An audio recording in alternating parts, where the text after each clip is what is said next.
Are you sitting comfortably? Then we'll begin. 10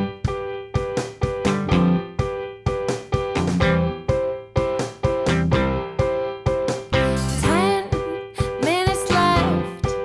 Yeah, but there's still some time. It's not the final score. We need more than the numbers we're given. Show us you live and breathe the game. You're more than a name. That's what we came for. We can bring you more than the score. Every story. Let's take this thing off of the field into the real world, away from the numbers,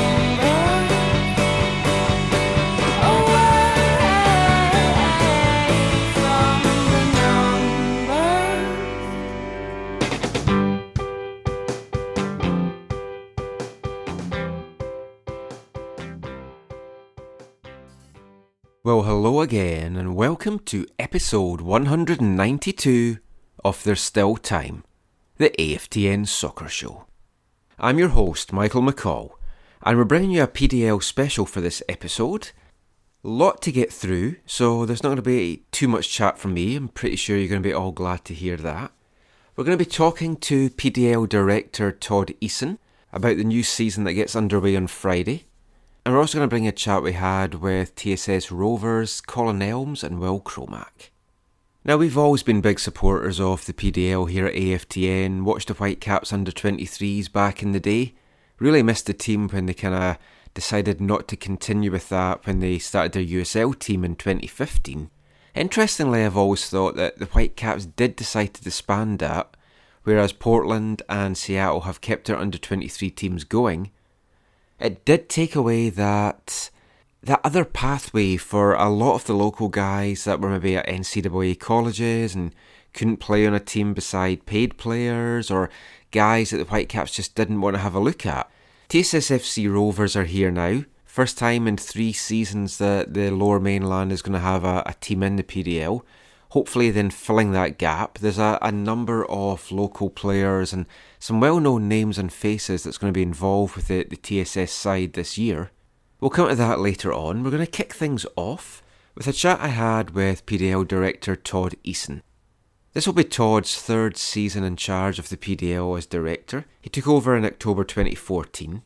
So we got a chance to catch up with Todd on the phone just to talk about a number of issues around the league, the season to come, the part that Canadian teams play in the PDL, the pressure that might be on the league with the expansion of the NPSL and USL themselves wanting to start a D3 league. Also in Canada, you're going to have the Canadian Premier League starting at some stage that might take some of the players or teams away from the PDL. And we also chat with Todd just about where the league sits in the North American soccer landscape and why people should care about it and get out to watch the games. So without any further ado, let's bring your chat now with PDL director Todd Eason.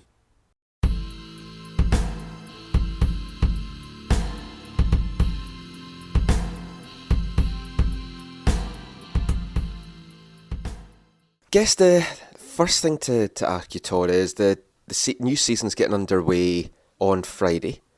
It's your 3rd season as PDL director.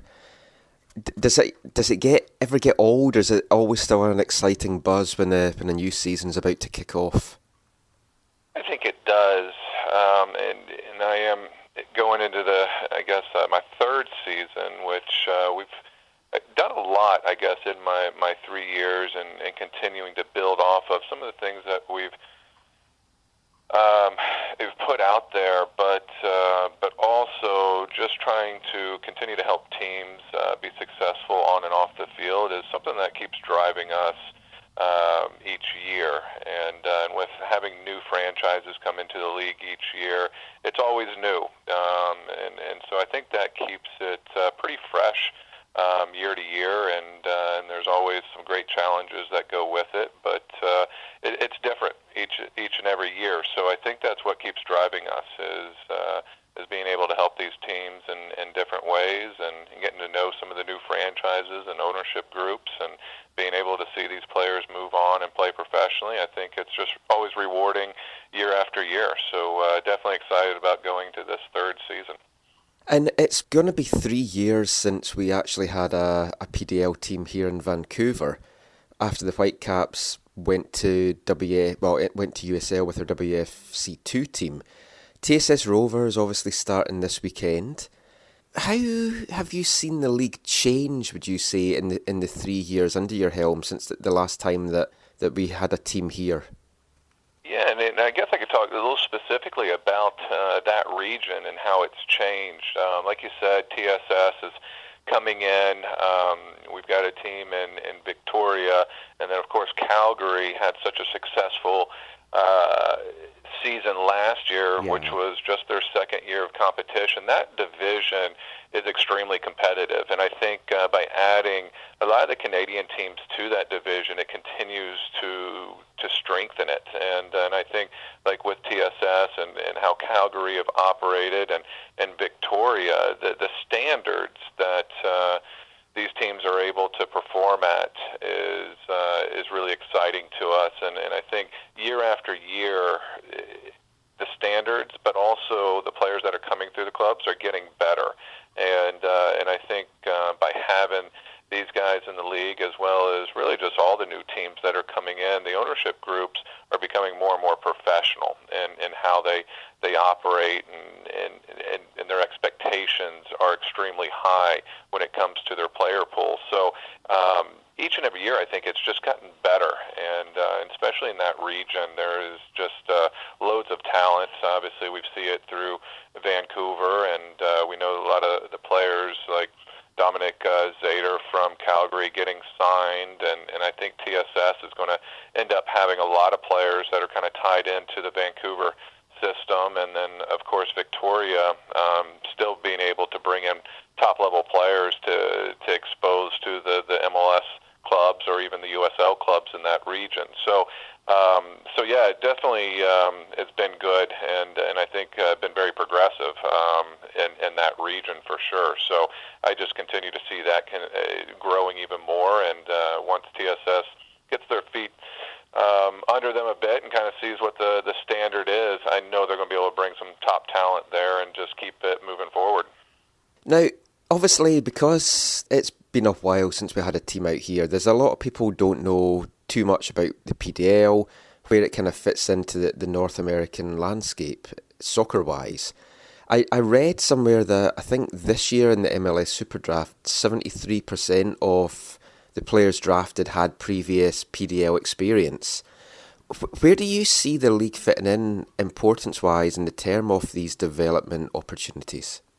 Yeah, it's we're in a great position because we do focus on the amateur player, the U23 player, and we provide really that platform for players to one, get exposed to professional clubs by playing throughout the summer with us, but continuing to get that develop. And I know a lot of the Canadian kids that have the college season is kind of like one tier of development for them, and sometimes that's just a 3-month span. And I think the addition to what PDL brings just gives them another 3 months of development in a new environment with new challenges.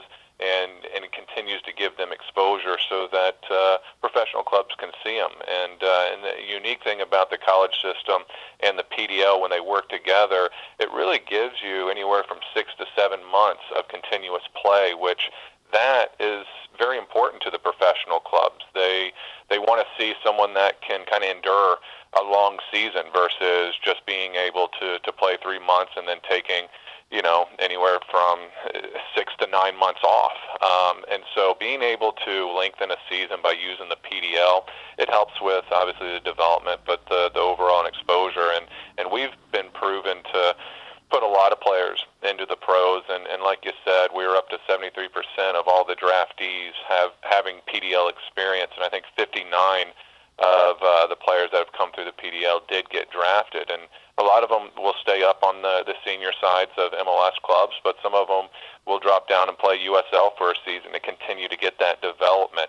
So where the PDL fits is perfect for the amateur player, and it gives them a high level of competition, but continues to give them months of development under great coaches and good training situations. So I think it's imperative for some of the younger players to get that experience that they need to be, ready for a professional season. So we've had a lot of success with that. Now, talking of the college game, there's been rumours recently that they're looking to possibly expand their season, maybe have a break, and then kind of have some kind of March Madness style thing. Do you guys get involved in those talks, or how do you see that maybe impacting the PDL down the road if the NCAA season is a little bit longer? Yeah, and we don't get involved in that.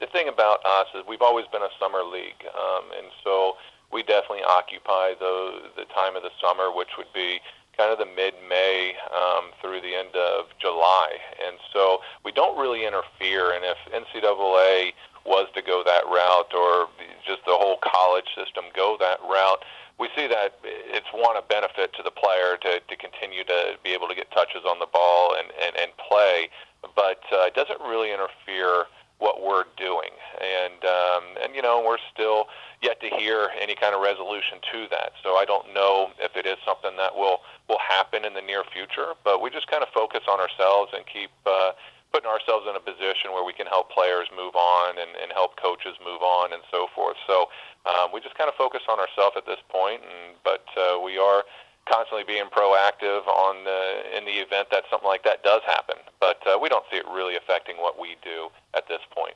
Something else, I guess, which may affect the league down the line, or you may even have noticed some things already. The NPSL seems to be on quite a big expansion drive at the moment. Kitsap Pumas left the PDL to kind of go up to that level. USL themselves have talked about having a Division 3 league. Do you see more of your sides looking to have those longer seasons?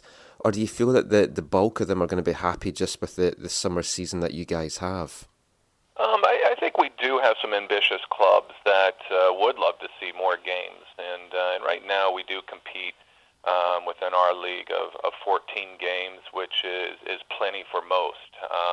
And so, there are a lot of amateur leagues that are coming up, NPSL being one of them. I think there's a UPSL that might be out that way, and I think we've just been very clear about going about our business with things. Our motto is Path to Pro, and that's a huge focus for us. We want to focus on the under 23 player, and we provide a level of national exposure for elite players in our league by doing many things, many initiatives with spotlights and a top prospect page, and we have scouts, nationwide looking at players and reporting them back to the league so that we can service our players to get to the next level. So, there are many leagues, but we don't see it as competition, and the only thing we compete with is ourselves to better serve our teams, and that's on a business standpoint, but also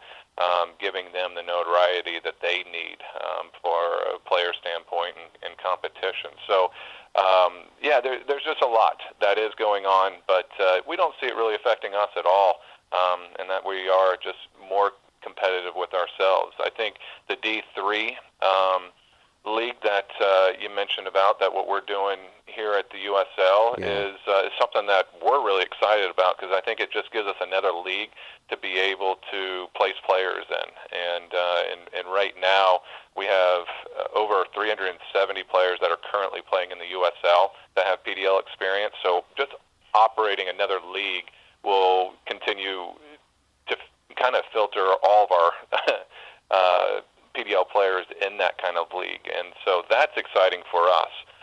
And I think we do have some clubs that might have the idea of moving up to a professional level, which is great, but we do just kind of leave that on the leadership of the teams for the most part. If that's what they're looking to do, we'll support it. And I think a lot of our teams, because they're under the the PDL umbrella know what it takes to play at that level or to operate at that level. So we definitely condition our teams in the right way to give them a taste of what it is like to perform at that level. So that's a benefit to them, but at the end of the day, it's up to them and what they want to do with it. But at the end of the day, I think we just focus on ourselves and really compete on trying to be more serviceable to our clubs that are in the PDL. The league's growing. The number of players that's getting into the pro ranks isn't increasing. Where would you like to see the league being within the next 5 years? Yeah, I think we see ourselves continuing, obviously, to be the premier amateur league in North America, and we want to continue to be a developmental leader for professional players or for professional leagues and abroad. So I think our focus and where I see ourselves going is to just better polish what we're doing now, but to provide more services, again, for our teams to be successful. We want to make sure that we are, the path to pro, and that college players are recognizing that and finding that playing on a PDL team is imperative for their not only development but their exposure. So I continuing to see the numbers of players that come through the PDL rise, and to see more elite players come through and find their way to the professional level. But in addition to that, I want to see more stability within our clubs.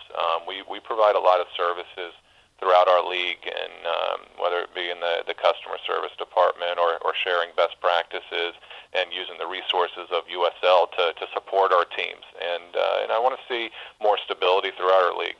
Every once in a while we'll have a team that will perform for us for 1 year, and then they can't do it, and we've got to be in a situation where that isn't an option, and that teams are staying with us because they see the benefit and the value of being in the league, and that they're successful on a business standpoint. So we're going to shore up the stability side of things, but we're also continuing to attract some of the best players in the country. So I want to kind of see that continue on as long as we can.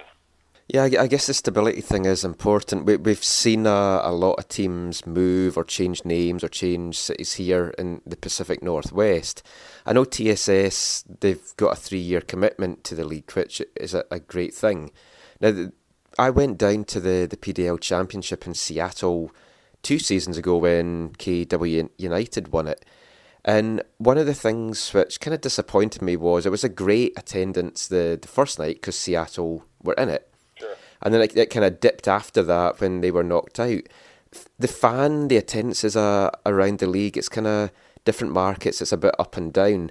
If there was people here in Vancouver on the fence about maybe going to watch TSS or any other PDL market, how would you sell the league to them? What would be your big selling point to get people to come out and watch these teams this season? I think we're just a league that is designed for future stars, and you speak of that area there. We've had players like Jordan Morris that have come through our leagues, and DeAndre Yedlin that have played, and Colin Irving, who's there with Vancouver now, and this is where a lot of our players get that recognition, get that start to play at the next level. So being able to be on the amateur side and see some of these guys perform where they haven't established a name yet is pretty exciting. And so in addition to that, being able to come to an event that's run professionally. And a lot of our teams have put on great atmospheres for their fans. And when it is a one-off game and there's a home team involved, you're definitely getting the attendance that you're needing. And I think a lot of our clubs are doing a better job now being involved in the community and attracting more attention to their side. So to be in a league where you can kind of see the future stars, but also be a part of, essentially the grassroots of soccer is exciting and I guess attracts many people to the games, and a lot of people can appreciate that side of the game as well. So So yeah, I think that that region has always produced great players, and if you are going to go see some of the futures of tomorrow, then that's the place to be, and being a part of the PDL is something that I think if people can see that and be attracted to, for sure. That's great. Thanks so much for your time today, Todd.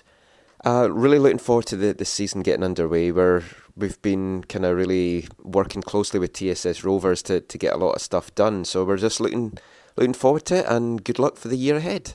Thank you. We're excited about it, and I know there's going to be some great performances out that way. So anytime, and thanks for having putting some attention on the PDL for us.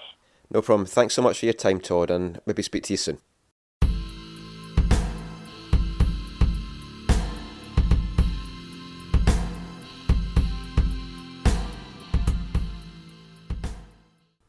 PDL Director Todd Eason there. Really good chatting with him. A lot more we could really have talked about as well, but I think that was just covering the main points that we wanted to do just now. The league is continuing to go from strength to strength, and as we mentioned there, 73% of MLS Superdraft picks had PDL experience.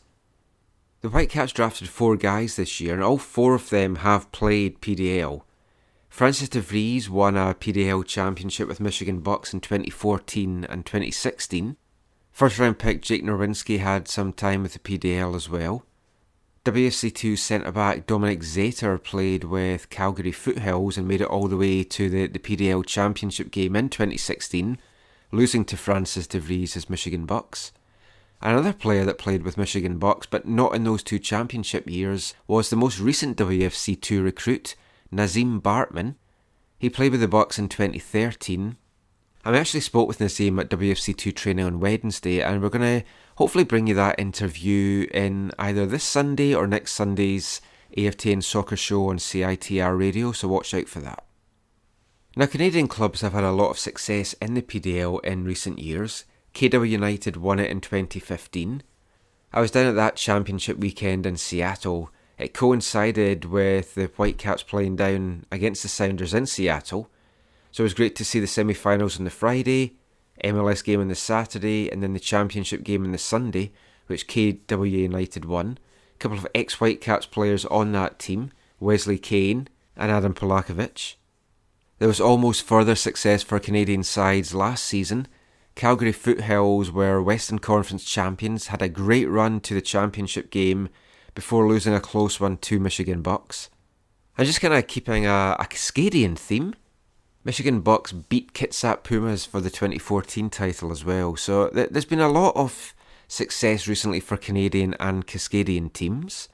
The latest of which is TSS FC Rovers. Their inaugural season gets underway this Friday in a game at Calgary Foothills, with a second game coming thick and fast on Sunday. It could be a tough first year for TSS Rovers. They're playing against the defending Western Conference champs. Victoria Highlanders are always strong. You've got Seattle Sounders and Portland Timbers under 23s and Lane United in there as well. We're going to bring you a chat now that we had with the 2 guiding forces behind TSS Rovers, Colin Elmes and Will Cromack. We did this interview a couple of weeks ago, but we were saving it till closer to the season to bring it to you. Just going to have a chat about the history of TSS through their academy, what they're hoping to achieve this year, and a lot more besides. So let's hear now from Colin Elmes and Will Cromack.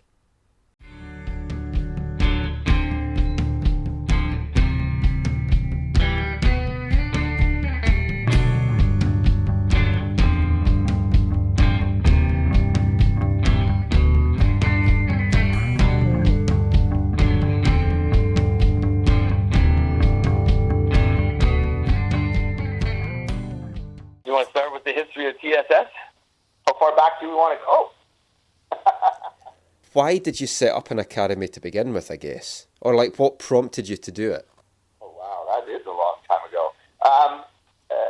My former partner in TSS and I were provincial team coaches back in the early 90s. And, I was back in the day where you kind of got the players, selected your squad at spring break, and then you had the players through to July. And, clearly, the experience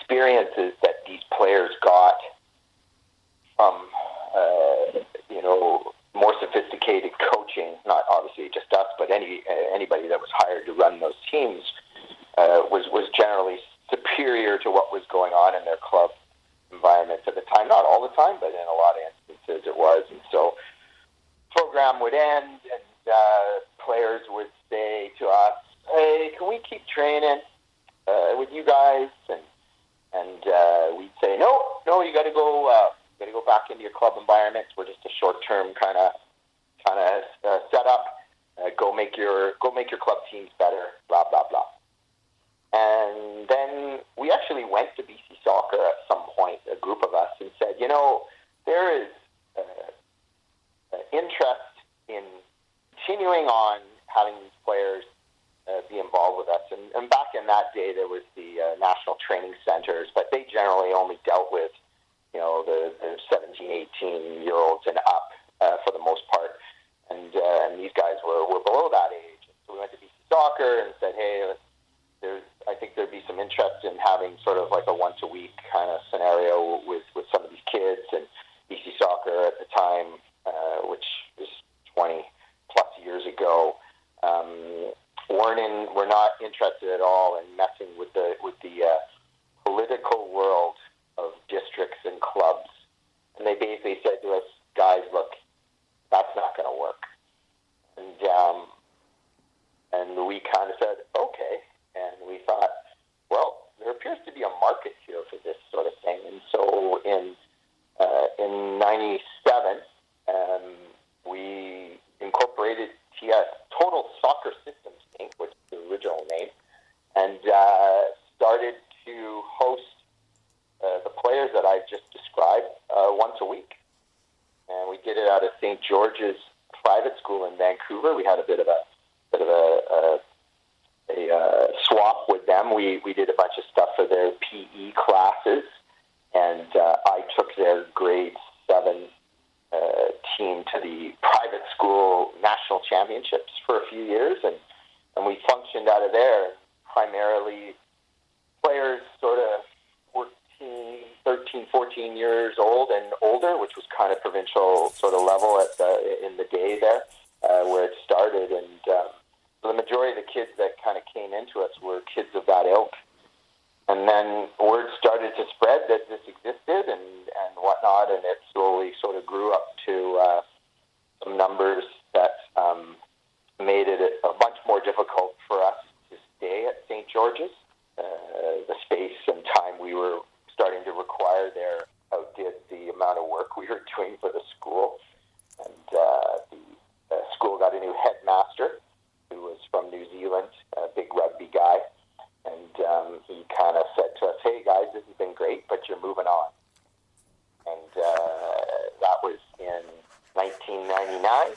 And we went, oh, no, now we have no facility. And I ended up meeting a soccer childhood friend that I'd not seen in a while, who had actually almost gotten involved in some sort of indoor soccer facility in Burnaby. This is before Canline. And we started chatting, and it was over like Christmas 1999.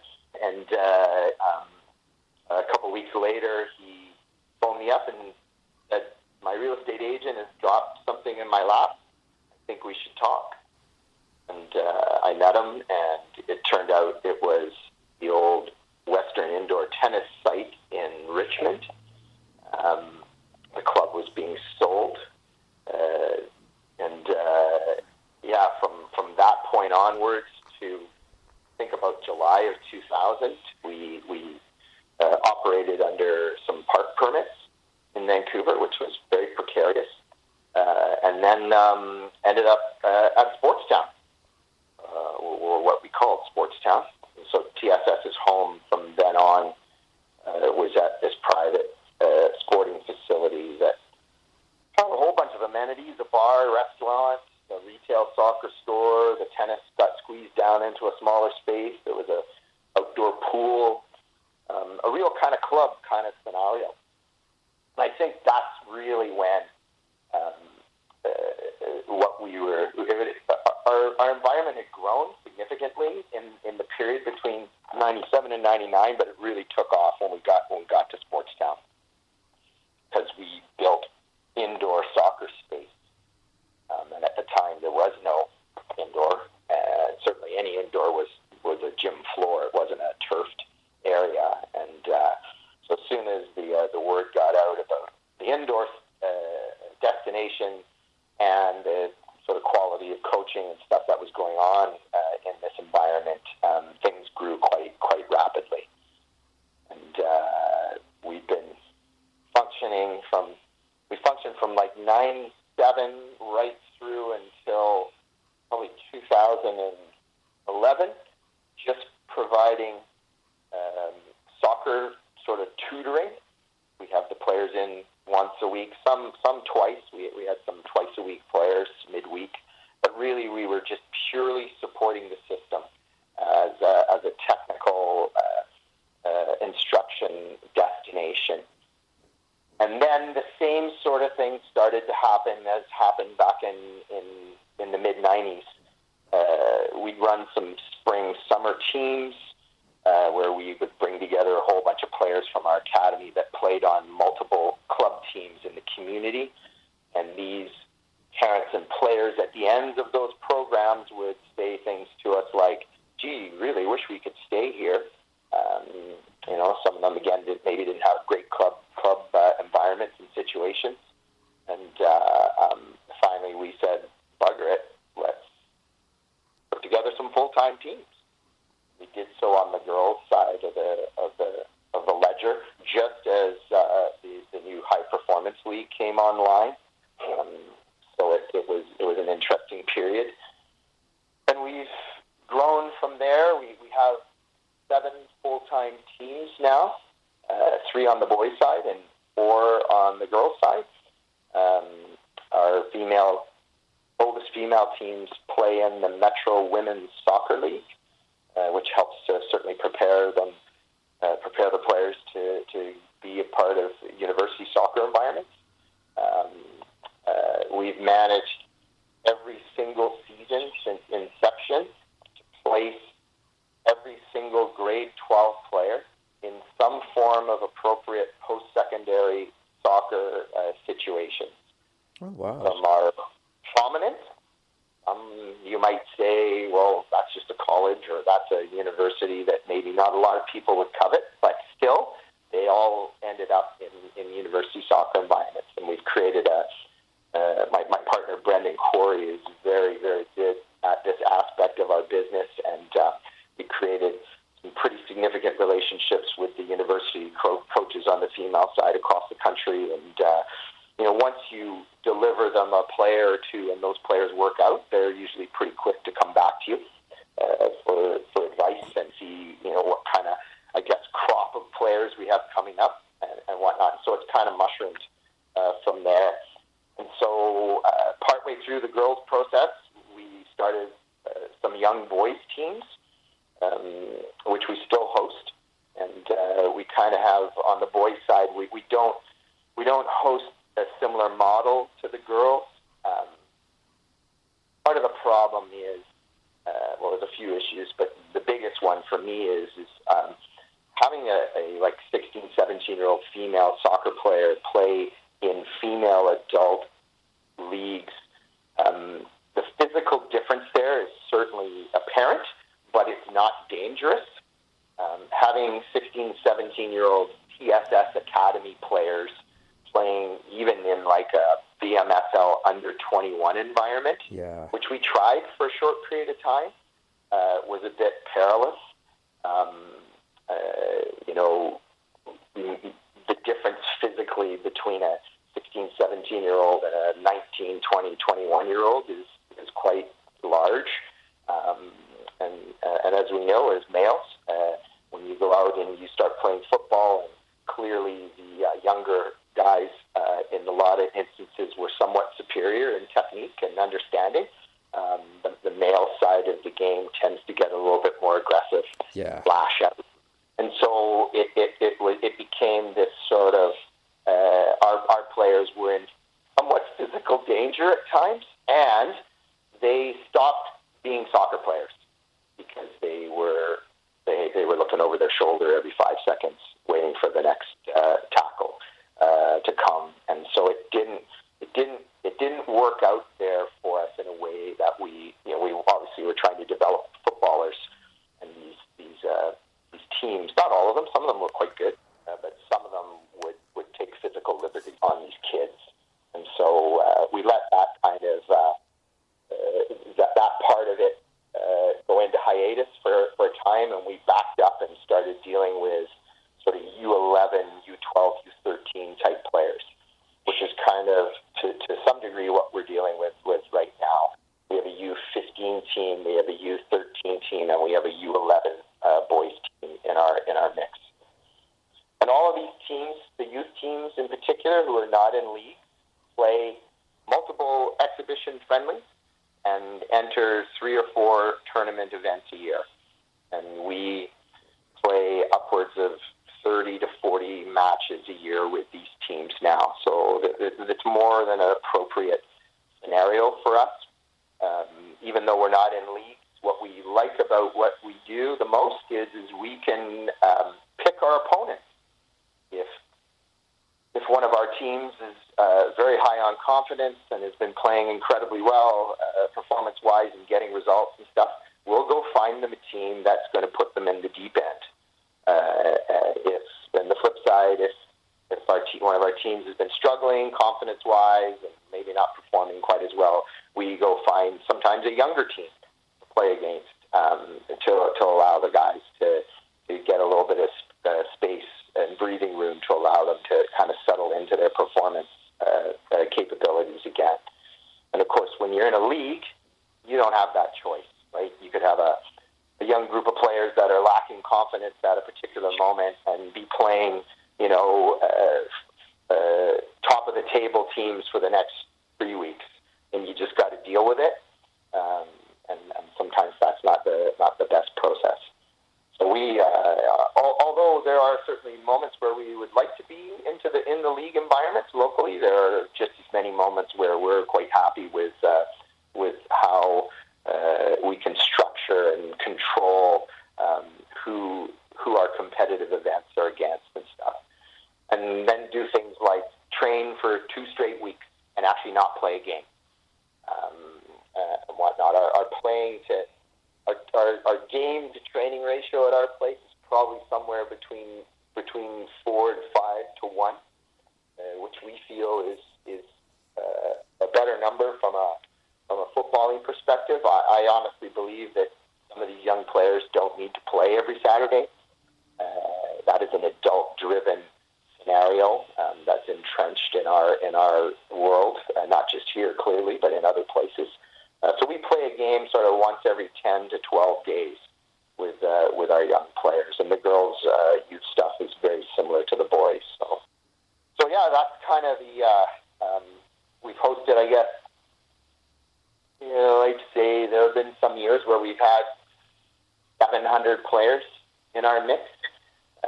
We now have about between 400 and 500 players in our once-a-week academies, and about 130 to 140 full-time soccer players. And these players are just with us. They're unregistered in the province of BC. We're working towards making that so it's not the case anymore with our friends at BC Soccer. Hopefully one day that'll be the case. But yeah, we're kind of like if you look at the player development model in our province, we're kind of a bit of a sidebar, a dotted line that goes out to this private academy type scenario. And clearly across the country, the private academies have assisted in populating our men's national and I think even to a small extent, some of the female players that have popped up on the national team radar. So the system, I think, is trying to figure out the best way, dealing with all the governance issues, to bring groups like ours more into the active role of supporting the environment.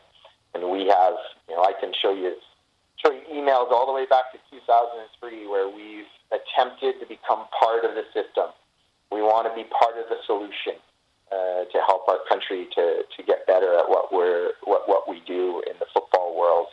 And as we know, ranked 117th in the world right now, we need all the help we can get.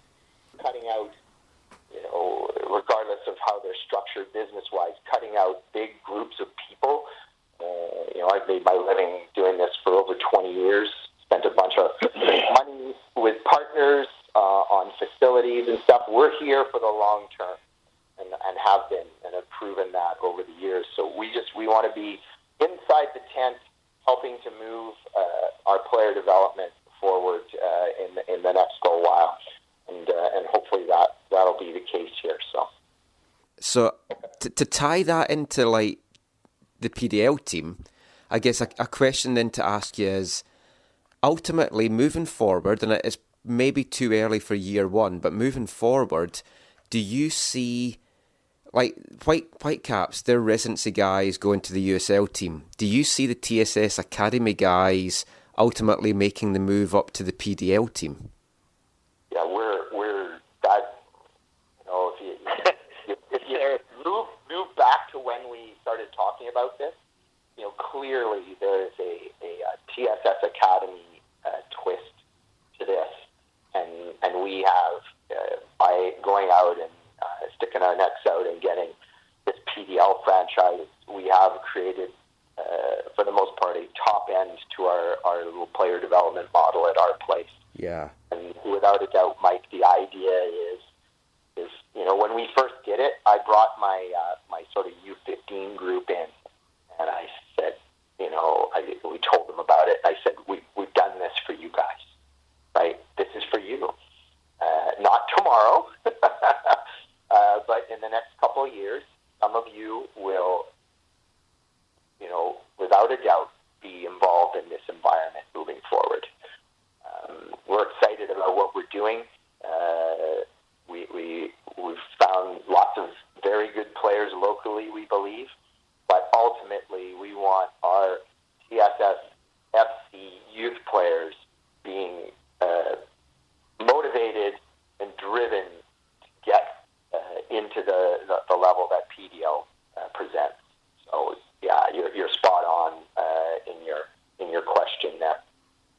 And if I can add, when we look at this, what you really have to take from this is if there's only one way to do things, i.e. if you were only allowed to do it, the Burnley way or the Arsenal way, there would be no other, Tottenhams and Leicesters and whatnot. So we look at it and always look for the gaps and always look for the places where things are falling, the cracks in the system. And quite frankly, that's a worldwide issue that people take on. You get cut from this squad, you can come to another squad. The Dele Allis and the Harry Kanes and the sitting on the bench at, lower level teams. But the point is, there's a gap, and there's a gap in our entire system across the development world of soccer in the under 23 level, or just that after youth soccer level. But there's also a gap in that club sort of continuity, i.e.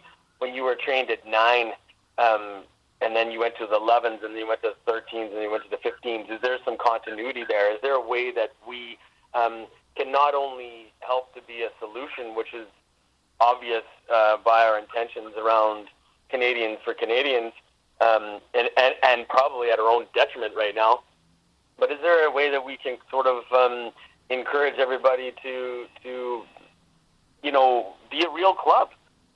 This is what our club does. At the very beginning, we start you this way. We add layers as you grow through it. Some will fall out, of course. Some will go out elsewhere.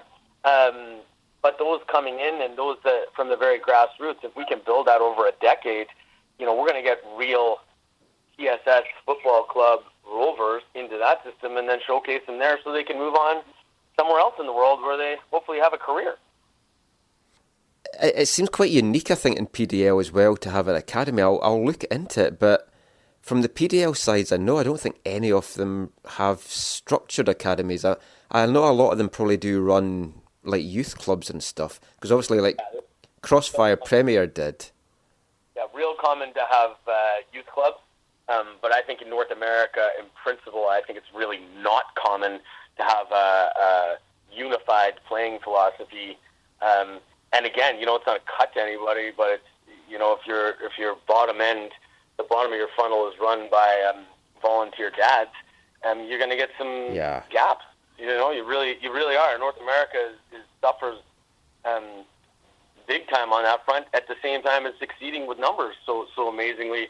But we do brilliantly with recreational, and then we end up with our national teams sitting well further down the pecking order. But we aspire to be an example of what a world club can be, however small we might be ourselves. But we aspire to be that level and have players be able to see with their own eyes, what that ladder looks like, and if they bring their aspect to it, that they can follow along, have great fun, be coached by qualified coaches who live and breathe that club philosophy, and people will be attracted to us for what we do, and also repelled from us because they might not like what we do, and that's perfect. We want people to be into our culture.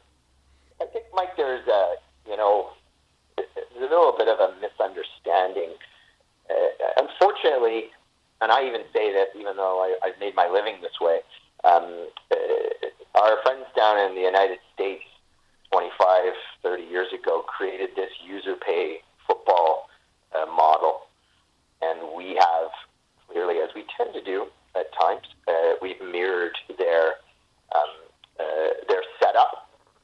And I know there's some people out there that struggle with the fact that people are paying us money to be soccer coaches and an organization, but the reality is it's everywhere now.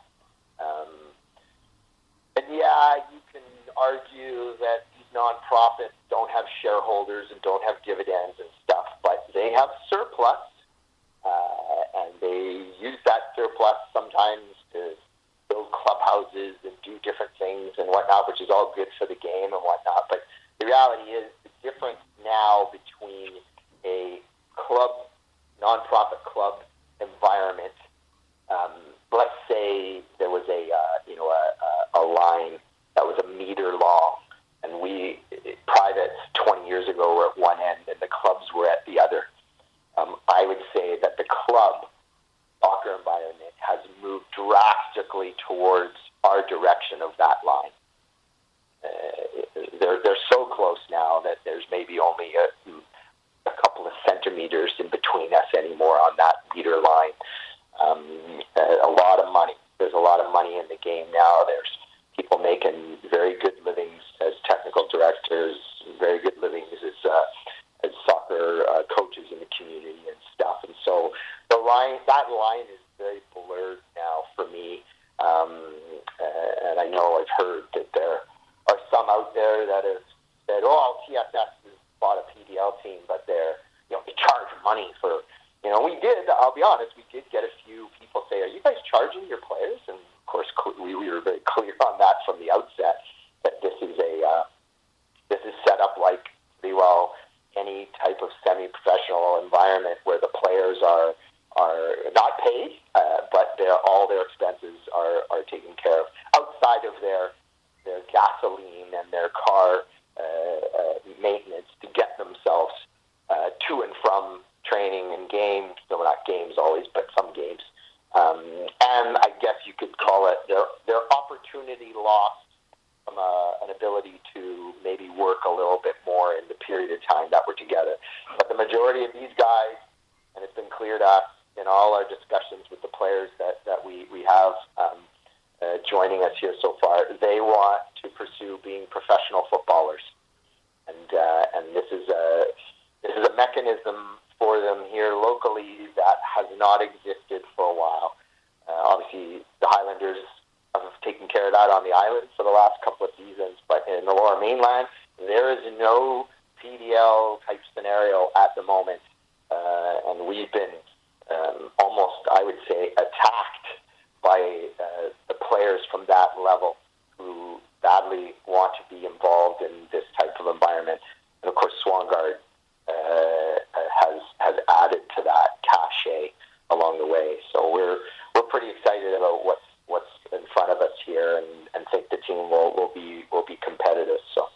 kind of touching there on something, but it just kind of popped into my mind there as you were just saying about how there's not been anything in the Lower Mainland. Obviously, a couple of years ago, there was Abbotsford, the Abbotsford Mariners. They had their PDL team. It was in the middle of nowhere because I headed up to a couple of games when the Caps played up there, and it's a pain in the ass to even find a field, never mind anything else. What makes you guys different then to a club like that just couldn't be sustainable? And then you've seen clubs in Washington as well that they're just not sustainable to keep that level of play going. I think the bottom line is you have to be close to enough population, but also you have to look throughout all the leagues in North America. There's some super powerful junior hockey teams, which in essence we're a little bit older player, but we're similar in terms of model in the PDL. And you have to really, ultimately it's a business. That unit unto itself, or that property, is a business, and you have to treat it as such. So, we've between Colin and I, we've built a board of advisors that includes some extremely savvy business people. All of them that we've had agreed to sit on our board are soccer-centric, from CEOs of banks to owners of businesses that are massive in scope, down to subscription experts, connections, leaders. So I think that's a very good starting point for us. Our main goal is to break even for year one and not ultimately embarrass ourselves on the pitch. And I think you have to build connectivity to the fans. So one of our ultimately you have to have a vision, Mike. And it is. There's nothing different than running a bricks and mortar shop. If you don't have a vision and you're always changing your ways, then people can't get connected to it. But our main thing is when we dream and when we think and the values we want to be associated with that can emanate from our academy and the time we've spent on the grass with the kids and the way we see football, is that North America, in our mind,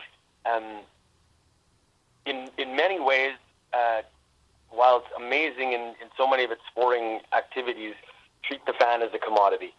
And come buy the beers, the parking. This is an event out. We're a tantamount to a concert or a night out at a restaurant, and that's who we're competing with. And we see it differently. We see it as can we be stewards of a club and partnered with the fans who can own it, much like they would own their English whatever division club or Scottish club or Italian club. East Fife. Yeah, I'm a shareholder at East Fife. We have a supporters trust, and I'm a member of about 4 different clubs that I've bought shares in, and you just feel part of that, and you take a bigger interest in it. Correct. And so the Bundesliga is an example of what we would say in a business sense is amazing. 50% has to be owned by the fans. It's illegal in most North American businesses, but you need to look no further than an NFL model. In Green Bay Packers have been grandfathered into it. It's owned all by fans. And look at the way that they own a sport like that doesn't even have promotion or relegation or anything like that, but they own it. They feel emotionally attached. So we're taking the mentality of, and we even wrote this on our website, values that we espouse to deliver and walk the talk about are, we believe that Canadians can be quality soccer players and world class one day, but we're going to have to grind together. We believe that everybody belongs and has a say and has a voice.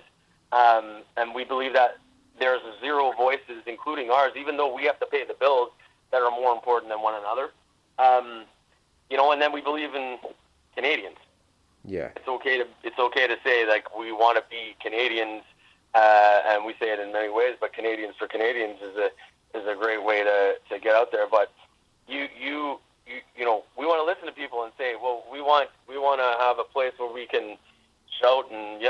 great, go make it. Like, we're not going to tell you what to do, how to do it. Just basically, don't be a dick, and we'll all be getting along and having a good time. I just want to, just a 10,000-foot view there for you, Mike. I know you were talking about, well, what's the difference, Abbotsford, PDL, blah, blah, blah. I think our football dynamic in North America has changed a lot in that period of time. You look at, and you got to thank the MLS for a lot of this, but you think about this. I've been a subscriber to all the sport channels for many years, and I've watched, particularly in the last 3 or 4 years. I still remember the day where I threw on my TV, and it was an international break, and I went into my Sportsnet, my multiple Sportsnet channels, and I suddenly realized that I could watch any of 5 or 6 live games. Yeah. And I remember like texting Willie and some of our soccer peers and going, holy smokes, man. Like, what's happened here? I don't know what to do. My PVR thing is like packed. I don't even know what games to watch, and because they're all, of course, happening right at the same time. Yeah. I think there's been a real shift over the last few years, and this game, like it or not, North American mainstay sports, this game is growing in leaps and bounds, and there are young families with 5-year-old kids going, what should my kid play? Oh, hey, there's this soccer thing, right? And I really think that there's a real momentum starting to roll forward on this. And I'm not suggesting that, in 10 years that our game is going to be the top sport in North America, but I don't believe it's going to be where it's sitting right now.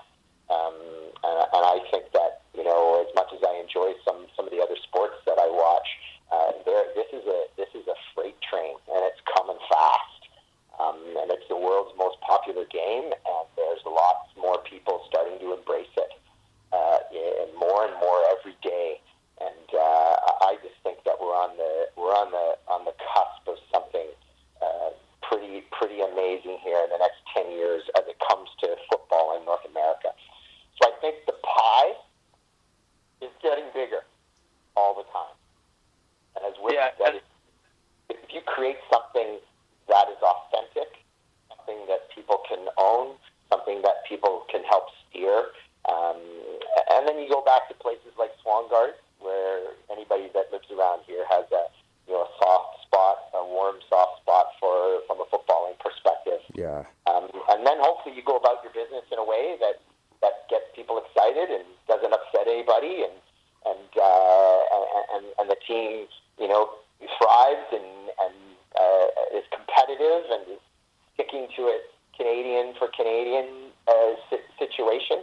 I think we've got a good chance, anyways. I believe. And I think to just keep going along that track. I mean, it's 2 of us right now. I mean, there's multiple people that work in our academy and work with us, but we've stuck to a mindset of like, this is our culture, this is what we're after. It's going to work if we stick to this, and we're not going to jump down the track. I mean, Mike, to just have conversation like we did on the side of the track at SFU there. Yeah. Everything that we want to be,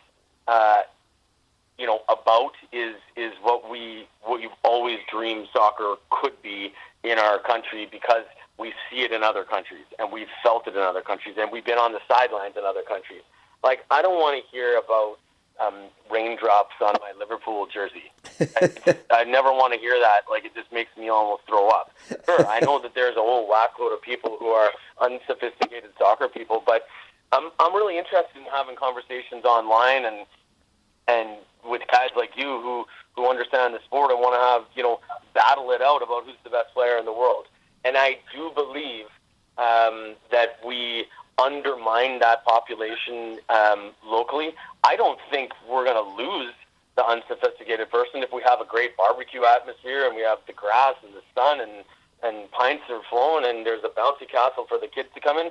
But I do think that we're allowed to to say, hey, Mike, what do you think? Like, of our center back, is he shit or is he good? Like, I got no problem. Like, let's talk about it. Are we developing players? Are we not? Like, fans keeping us accountable like they would on the rest of the planet. Like, we want to be forced on that front. And eventually, I do believe, maybe it's hope, maybe it's dreaming, there'll be catalysts like promotion, relegation, or open cups that allow us to pit our wits against whatever level.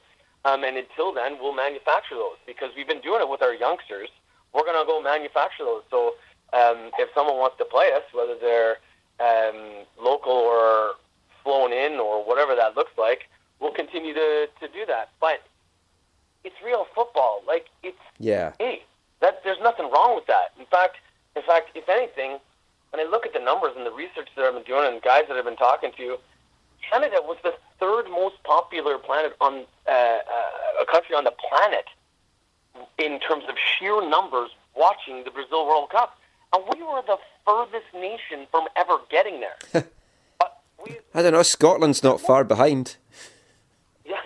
And FIFA sports is, FIFA 11, FIFA 17, those are all massive builders for youngsters in their knowledge. My kid knows more players than I do, and I watch all the time. Yeah.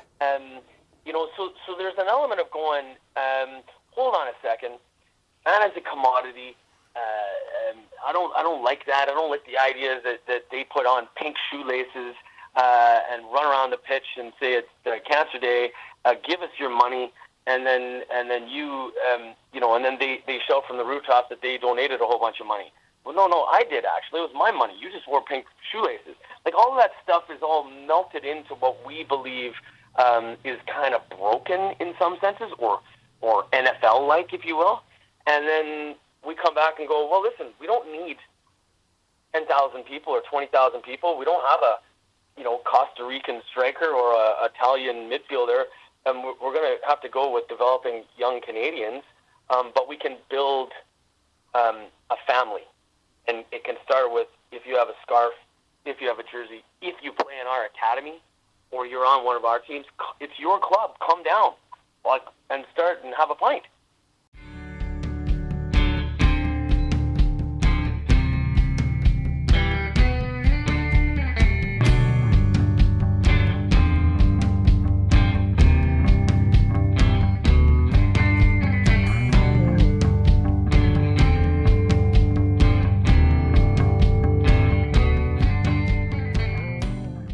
TSS FC Rovers, Will Cromack and Colin Elmes there.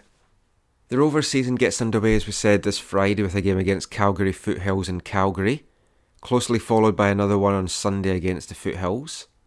The Rovers' first ever home match will be a week on Friday, May 12th at Swangard Stadium.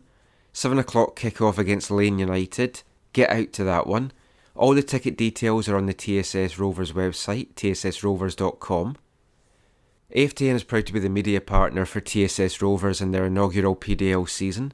I'll be doing their colour commentary for all their streams, along with Gideon Hill, who'll be doing the play-by-play.